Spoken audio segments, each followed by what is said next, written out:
As we gather this morning for worship, we come from busy weeks and ordinary moments, never quite knowing which experiences will shape us, teach us, or change us. In this community, we make room for wonder. May we listen deeply. May we open ourselves to one another and the possibility that something ordinary might reveal something holy.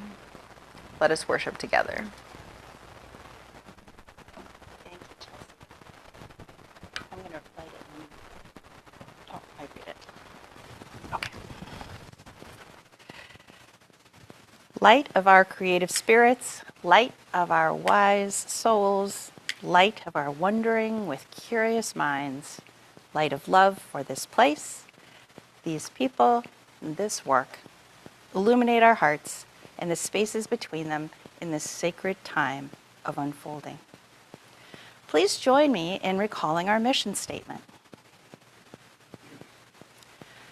At Tree of Life UUC, we nurture a community that welcomes diversity, supports the spiritual growth of its members, and acts to create a more just society. The sharing of joys and concerns is a sacred moment. To help us grow in community, we invite you to share a brief statement about your joy or concern. If you have a joy or concern, you can form a line here and speak into the mic, and when you're finished, place a pebble in the bowl. And I will place a pebble in the bowl for those online and those unexpressed joys and concerns that remain in our hearts.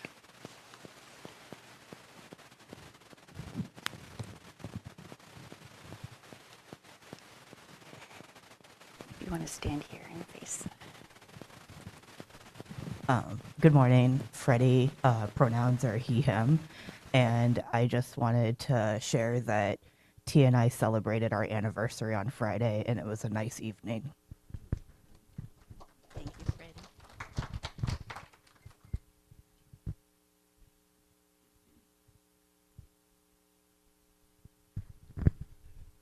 Hi, my name's Ted Fun, he, him pronouns on that theme. My wife Emily and I celebrated 28 years yesterday.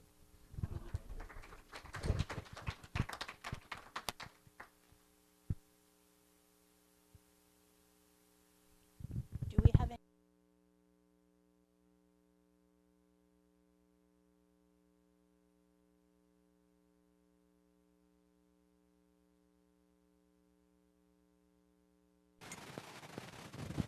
And I will go ahead and drop another stone for all those joys and concerns unspoken.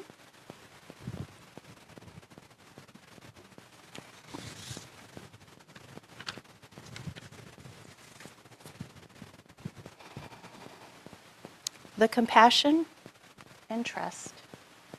Did you want to read that part? Or okay. The compassion and trust of our beloved community flows from each of us. Each of our joys and concerns, spoken and unspoken, are embraced in this mutual love and respect of our beloved community.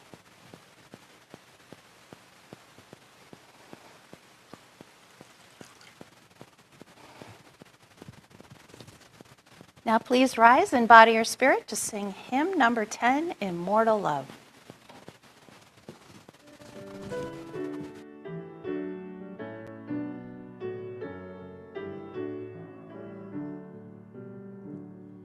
Immortal love, forever full, forever flowing free, forever shared, forever whole, a never-ending sea.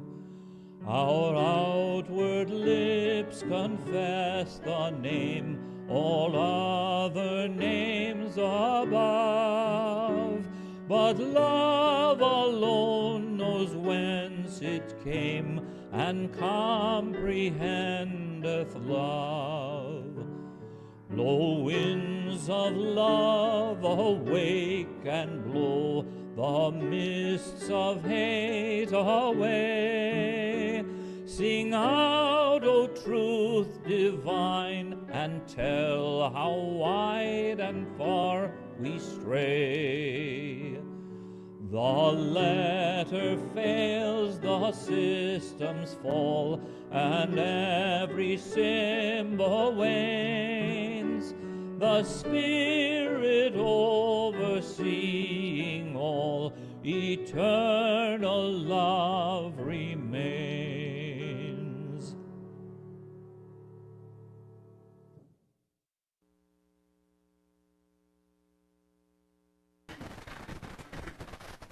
Good morning.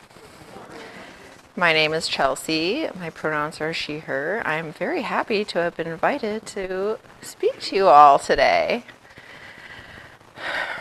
As many of you know, as part of my seminary school training, I've spent the last 5 months as a student in clinical pastoral education, also referred to as CPE. A student in CPE As a student in CPE, I've been providing pastoral care in hospitals while engaging in reflections of those encounters with other students. During these last 5 months, I've had countless conversations with patients, families, nurses, and hospital staff. Some moments have been profound, many have been tender, while others heartbreaking.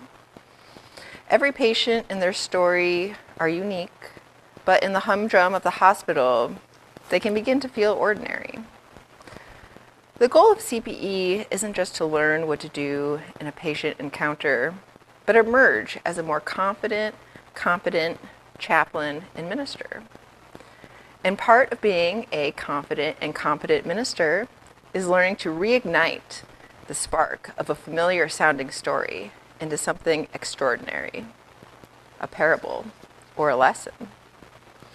So the message I have for all of you today is about that common experience of losing or misplacing or breaking one's cell phone. About the afternoon during CPE that I dropped my phone down the elevator shaft. It was my second week at CPE at the Sherman Hospital in Elgin as a brand new chaplain intern, still trying to figure out what I was doing. Every face felt unfamiliar, yet everyone already seemed to know who I was. The nurses and staff greeted me, and I would smile and hoping they could tell that I had no idea who they were. Part of the job of a hospital chaplain is to care for staff as well as patients. One of the ways hospital chaplains care for staff is by taking a snack cart around. One afternoon in early March, I was taking my snack cart up to the 4th floor. As a still recent hire, I hadn't been issued a hospital cell phone yet, so my supervisor primarily called or texted my personal phone. I had it resting on the snack cart that afternoon, since my long skirt didn't have any pockets. As the elevator door opened, I pushed the cart into the doorway. I noticed a message appear on my screen. I reached over to pick it up, and it slipped from my hand. I heard it hit the elevator threshold, but I couldn't see it under the length of my skirt. I remember thinking, it's probably balancing right on the edge. If I just kick it out of the way real quick, it'll be fine. And so I swung my foot and immediately heard clank, clank, clank, clank. The sound kept going down and down and down until eventually it was too far away to hear. There are moments you know instantly that you've made something much worse. My first feeling was, this is what it must feel like to embrace impermanence. I told myself, well, that is that. And I pushed my snack cart over the threshold into the physical therapy annex. I continued making my rounds. I began making a mental list of contacts and photos and messages and notes, all the things that I thought might be backed up somewhere, and all of the many, many, many things that probably weren't. Then, to my honest surprise, I felt a strange sense of relief. Earlier that week, Maddie, my girlfriend, had been encouraging me to replace my aging phone. I had given my usual answer, I'll replace it when it stops working. Well, I suppose dropping it 5 stories down an elevator shaft counts as stop working. I even had an impulse to reach for my phone to text her that I was ready for a new phone. My hand grabbed at nothing. I no longer had a phone. The nurses and the CNAs and the environmental service staff continued to stop by my snack cart. I continued thanking them for their work and smiling, asking about their day, and quietly accepted that my phone was gone. When I finished the floor, I decided I should at least let my supervisor know what had happened, so she wouldn't wonder why I wasn't answering her texts and calls. On my way back to the elevator, a food service worker was bringing lunch trays to patients. Looking down at his own phone, he asked, "How's your day going?" Without thinking, I answered, "Not as well as yours." He looked up. I dropped my phone down the elevator shaft. He winced. Oof. I don't know what I would do if that happened. I offered him a snack.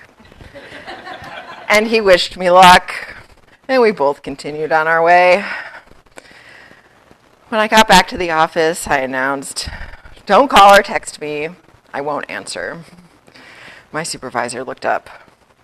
"Why?" I dropped my phone down the elevator shaft. She looked at me for a moment and said, "Well, you're going to get it back, right?" "I'm going to get it back? What?" It had fallen 5 stories. She said, "Go call Jose in facilities." So I did. And the line was busy, and I tried again. Still busy. I figured he had gone home for the weekend. It was a Friday afternoon after all. So I finished taking the tea cart to the 6th floor before trying one last time. This time he answered, and I explained what had happened. Jose told me that, surprisingly, dropping a phone into the elevator shaft happens more often than you would think. He couldn't retrieve it himself. He would have to call the elevator maintenance company. They don't particularly enjoy coming out to rescue cell phones, he said, but they will come and look. Then he added one more detail. No one would be there until Monday morning. And suddenly, my phone wasn't simply lost anymore. It was maybe lost. Maybe recoverable. Maybe recoverable, but broken. Maybe they would search the wrong elevator shaft. Maybe it would survive the fall only to be crushed every time the elevator reached the bottom floor. All weekend, my mind kept returning to it. I found myself reading articles online about the durability of modern cell phones. Mine wasn't exactly modern. Maybe that mattered? One night, I imagined my bedtime alarm faithfully going off somewhere deep inside the elevator shaft, singing a quiet lullaby to no one at all until the battery finally gave out. Maddie started showing me all the features available on new modern phones. Until I received an email on Monday morning. A phone had in fact been recovered from an elevator shaft. Then a new worry appeared. What if they found the wrong phone? It had never occurred to me that enough people dropped their phones into the elevator shaft that there might be more than one waiting down there. Later that day, I finally made it back to the hospital. After stopping at a couple of offices, I found it in a drawer. The mint green case was gone. There was a dent in the screen protector. The battery was dead. I plugged it in over lunch. It charged. It turned on. And it was fine. It hardly knew we had been separated at all.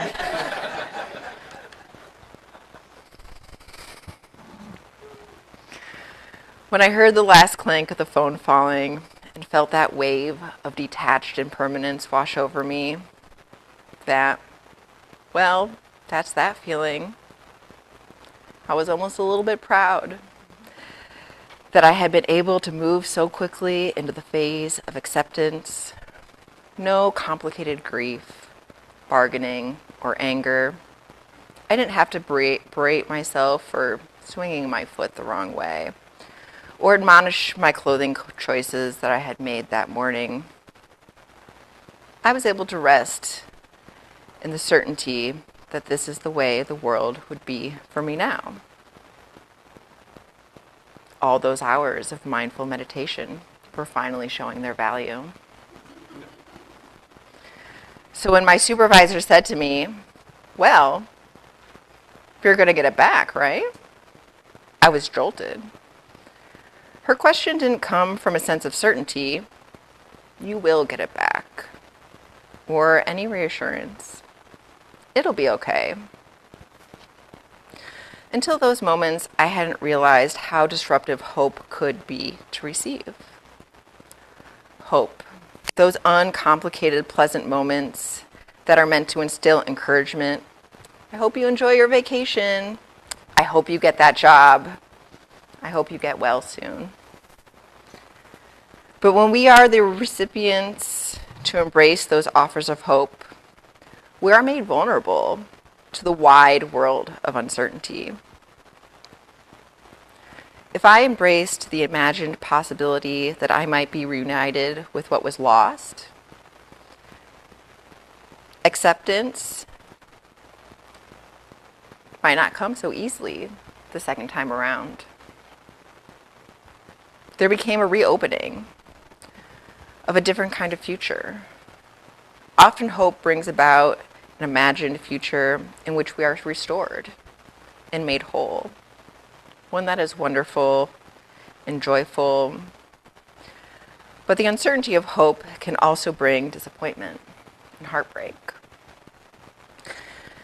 In the space between now and the uncertain future, anxious worry often flourishes.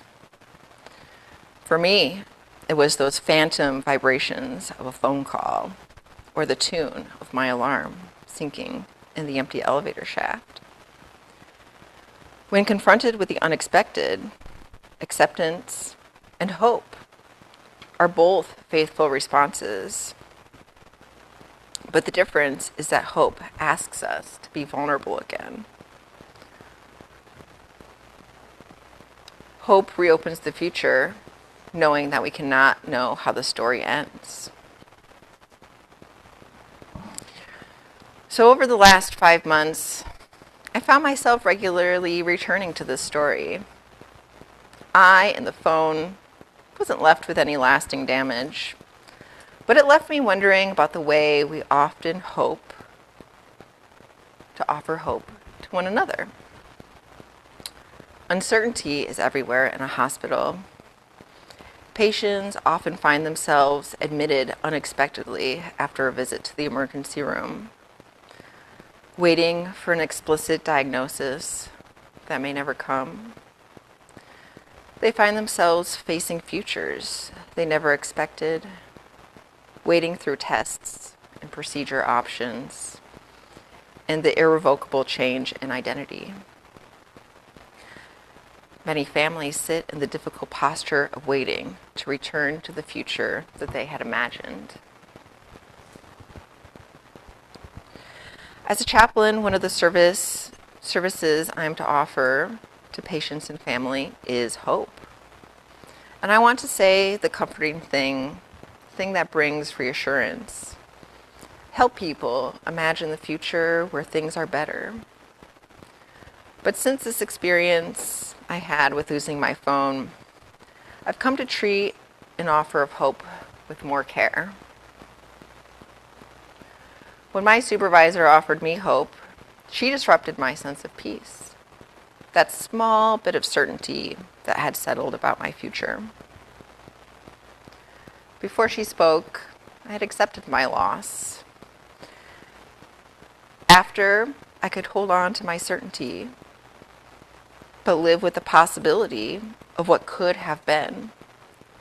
Or I could move forward with the potential of reunion. Both options carried their own uncertainty. So I've begun to wonder, when we offer someone hope, what responsibilities do we take on? Hope is not a promise. It doesn't guarantee a particular outcome. At best, hope is an invitation to imagine a different future. An invitation that can make us vulnerable. I'm increasingly finding that when I offer a hurting person hope, we should do so with humility. We cannot make a promise because we cannot be certain of the outcome. We should not offer hope and then walk away from the uncertainty it creates. If the moment is right to offer hope, then we are called to stay, to accompany, to sit with somebody in the space between the present moment and the future for which we offered hope. Because the most faithful thing we can say isn't, everything will work out, but I don't know how this will end, but I am here with you while we wait to find out.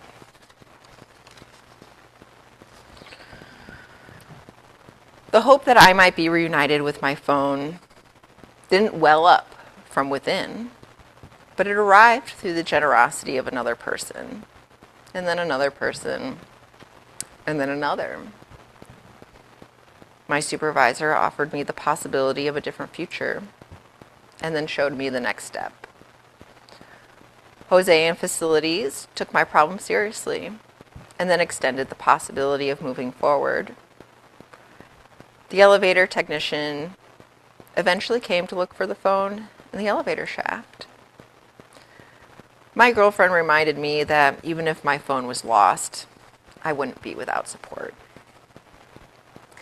None of the people guaranteed an outcome. None of them could promise that my phone would be returned. But they each offered something I could not give myself. The willingness to hold open a possibility. This is the new way I understand generosity. Understanding that isn't simply giving something away. It is offering ourselves in a way that helps other people carry what they cannot carry alone. And I think there is generosity required in receiving hope as well. When we accept an offer for hope, we allow ourselves to be vulnerable. We open ourselves to the possibility that we couldn't have otherwise imagined. And we become vulnerable to the heartbreak of unfulfilled hope. And I believe we are not meant to navigate that uncertainty alone. As Unitarian Universalists, we are called to our shared value of interdependence. In that interdependence, we are held by communities that remind us of the possibilities we have forgotten, that sit with us when those possibilities feel frightening and remain present, whether the future being imagined arrives or not. These new understandings have shaped the kind of chaplain I'm becoming. As a member of the interdisciplinary medical team, chaplains help create community around a patient and their family. Together, we hold open the possibility that they might not have imagined. But in the last 5 months as a CPE student, I'm careful to respect the acceptance and the peace that many patients are able to achieve. We are a community that is often short-lived during a patient's 3, 4, 5, 6-day stay. I won't be there for all the uncertainties that they may face. But when the moment is right, I can say, I don't know exactly how this story will end, but I can stay with you so you don't have to face it alone. And perhaps that is a calling we all share. Thank you.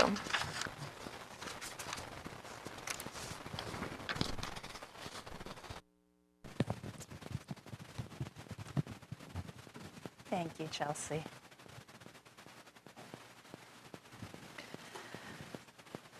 Each week, I'm just going to wait for a moment till my mic comes on. It's on, okay. Each week, as we worship, we welcome the offerings that support the work of community. Many of us have already given our monetary gifts electronically, and still we set aside the time for the spiritual practice of gratitude. Participants may give their offering in one of 3 ways that are listed on your screen. If you're new to Tree of Life, please let this giving opportunity pass you by. Your presence here is your gift to us. In whatever way you give, your generosity is greatly appreciated.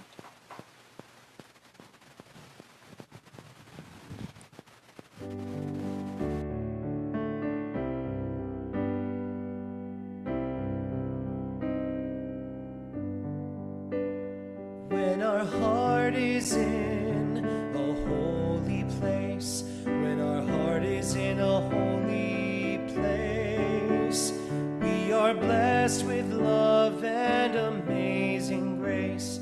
When our heart is in a holy place, when we trust the wisdom in each of us, every color, every creed and kind, and we see our faces in each other's eyes, then our heart is in a holy place.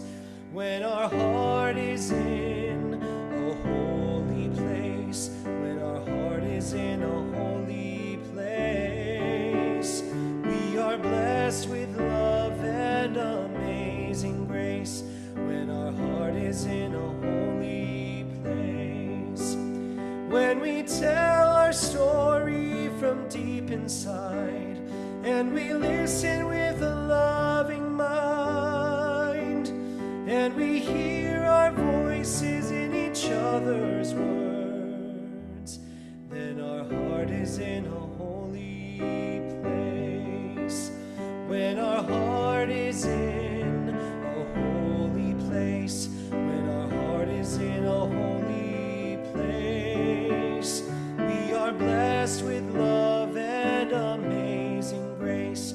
When our heart is in a holy place, when we share the silence of sacred space, and the God of our heart stirs within, and we feel the power of each other's faith, then our heart is in a holy place.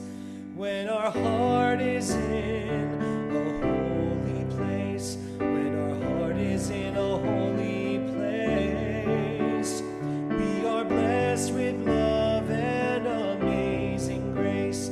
When our heart is in a holy place, when our heart is in a holy place.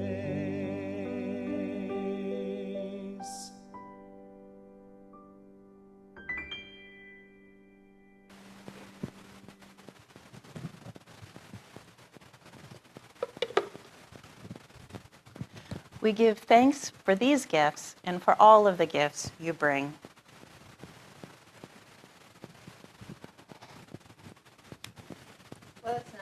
Our chalice. We extinguish this flame of communal worship and now carry its light within us. Share this light. We carry its warmth to all whom we meet. For our final blessing this morning, I would like to invite Maddie up to the podium with one final message of hope to share with you all.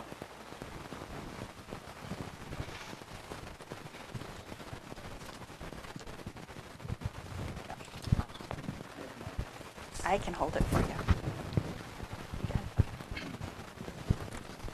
This is And Then Came Hope by Stephen Savage. The boats in the harbor weren't feeling well. The first barge bonked. We're having a hard time hearing you. Here we go. I'm going to hold this. Okay, the first barge got bonked. The submarine started shivering. Fairy felt feverish. She was steaming. Aircraft carrier coughed. And little Dory's nose was dripping. She needed to see the doctor. So they put out the call. And then came Hope. Dressed in white with her team of tugboats at her side, I'm here to help. Barge got a big bandage. Submarine snuggled up. Fairy felt just fine. Aircraft carrier's cough calmed down. All of the boats sailed away, except for little Dory. Here you go, said Hope. You'll feel better soon. Now the boats were shipshape, but they knew if they ever got sick again, Hope would always be there.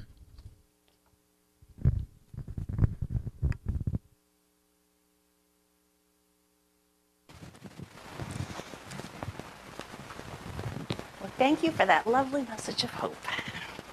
And now it's time to prepare for fellowship and snacking. What we're going to start with is moving the walls this way.